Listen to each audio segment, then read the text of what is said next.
David Abiker, bonjour. Bonjour. Bienvenue dans le Buzz Média Orange du Figaro. Je rappelle, journaliste et chroniqueur. On vous retrouve sur trois fronts sur Europe 1. La gueule dans l'emploi dans Europe 1 soir, d'une part. Des clics et des claques et également les experts. Vous êtes également présent sur Canal+, à l'heure du déjeuner.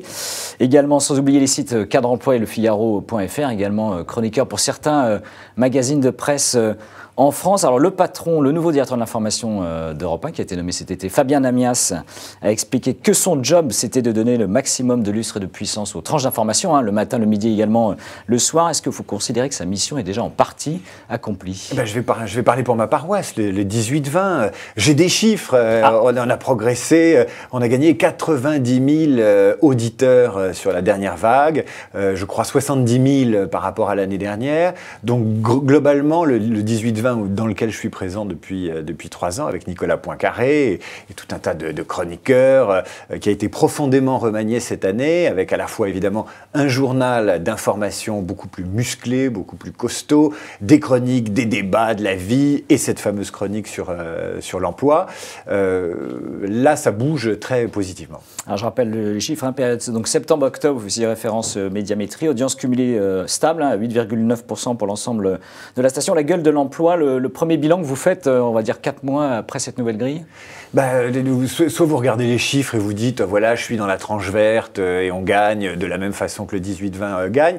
Ce qui m'intéresse moi plus, c'est de dire que la direction de la rédaction croit dans un rendez-vous quotidien autour du boulot.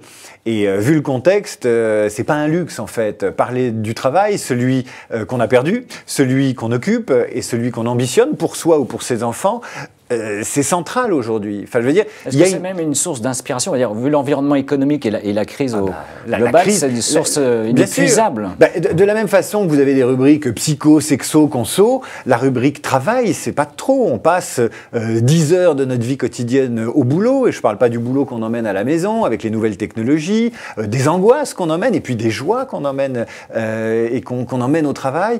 Et je pense que le contexte aussi est porteur. C'est-à-dire qu'avec un chômage qui explose, le travail devient à la fois rare, ça devient un questionnement, comment le conserver, comment le développer. Les formes d'emploi, les contrats de travail sont en train d'être revisités et réexplorés. L'auto-entrepreneur, le contrat à durée indéterminée, le CDD, l'intérim. Il y a une révolution qui se prépare à ce niveau-là parce que le travail devient rare. Est-ce que ce n'est pas un sujet justement pour les chroniques extrêmement anxiogène? Pas du tout, pas du tout. Si par exemple je vous dis qu'il y a de fortes chances que votre première rencontre adultère se fasse au bureau à l'occasion d'un pot de fin d'année en fonction d'un sondage qui vient de sortir, qui est plus ou moins farfelu, vous aurez le sourire. Pourquoi? Parce qu'en fait, quand vous explorez le monde du travail, vous explorez notre deuxième famille. Notre deuxième famille, c'est nos collègues. C'est pas uniquement le chômage, c'est pas uniquement les charges sociales. Le monde du travail, c'est une deuxième famille. Exactement, c'est le quotidien, c'est l'afterwork, l'apéro que vous allez prendre avec les collègues, c'est les relations amicales au bureau, c'est mon environnement de travail, est-ce que je dois travailler debout, assis, couché, c'est le détail qui tue au travail, les collègues que je ne supporte plus dans l'open space. C'est des milliers d'histoires, en plus du taux de chômage qu'il faut commenter, en plus de la politique de l'emploi du gouvernement qu'il faut critiquer, en plus de Florange, des plans sociaux. Donc il y a évidemment toute une partie anxiogène qui alimente la chronique, mais il y a de l'économie, il y a du comportemental, il y a des études, il y a des choses très rigolotes. Et puis il y a aussi quelque chose qui est important, c'est la bataille de l'emploi que doivent mener les médias. Je veux dire, ils ne sont pas uniquement là pour annoncer les plans sociaux et expliquer qu'il faut baisser les charges, les monter, pourquoi, comment, jusqu'où. Ils sont aussi là pour redonner confiance aux gens qui occupent un emploi ou qui cherchent un emploi. C'est une puissance importante, 3 minutes d'antenne sur l'emploi. Créer de l'appétit. Voilà, il faut créer de l'appétit, de l'envie et de l'espoir et diffuser des tuyaux, des astuces, donner des solutions aux gens. Donc je considère que 3 minutes par jour, c'est pas de trop. Alors, on l'a compris, vous êtes un spécialiste des ressources humaines. D'ailleurs, ça a été l'un de vos métiers.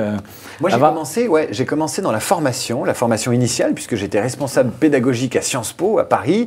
Ensuite, j'ai fait de la communication interne, et j'ai été DRH, pas un très bon DRH, mais j'ai été DRH avec les organisations syndicales, recruter, licencier, régler les problèmes au quotidien, l'action sociale, donc je connais un peu. DRH, le journalisme, également un passionné des centres d'intérêt, tout ce qui est Internet et les réseaux sociaux. Le rapport, est-ce qu'il y a un lien, il faut avoir un rapport entre le DRH, les ressources humaines et Internet? Ah ben bien sûr, oui. On se prépare de très beaux Wikileaks d'entreprise. Wikileaks, vous savez, c'est cette mise à jour de données concernant les États et la diplomatie. Aujourd'hui, vous avez toute une génération qui rentre dans l'entreprise avec une pratique de la communication, un peu comme M. Jourdain faisait de la prose, elle tweet, elle Facebook, elle partage des infos, et son rapport entre le professionnel et le privé est complètement chamboulé aujourd'hui. Donc elle va challenger les entreprises et les directeurs des ressources humaines qui vont devoir réviser les modes de communication interne, réapprendre ce que c'est que le public et le privé, le professionnel et le non professionnel, et utiliser cette génération et ces technologies dans l'intérêt de l'entreprise, mais aussi dans l'intérêt des ressources humaines et du personnel. Alors vous avez également en plus un blog que je n'ai pas cité tout à l'heure, la toile de David Abecker que vous nourrissez tous les jours. C'est quoi? C'est un exutoire? C'est un atelier à ciel ouvert. C'est comme si c'est comme si votre brouillon là, vous le mettiez sur Internet avant de faire l'émission, ce qui m'aurait permis de consulter vos questions. C'est aussi une culture, le blog, c'est-à-dire que je vois un documentaire hier soir, je vais en parler. Je pense à un mot qu'on se dit souvent au bureau, je vais faire un petit billet dessus. Je crois que c'est aussi le blog une façon de rester dans le numérique, de rester proche des gens qui vous lisent, qui vous écoutent, qui vous regardent à la télévision. Et c'est aussi mon petit magazine à moi. Et notamment cette année, comme j'avais fait évoluer mes chroniques vers l'emploi, j'ai créé un sous-site qui s'appelle La Toile de l'emploi et du management et qui me permet de réviser mes chroniques ou de les préparer avant éventuellement de les dire à l'antenne. Donc la toile de David Abecker, donc on retrouve également sur Internet et Europe 1 tous les jours. Merci à vous d'être venu dans le Buzz et nous nous retrouvons dès demain avec un nouvel invité. Très bonne journée.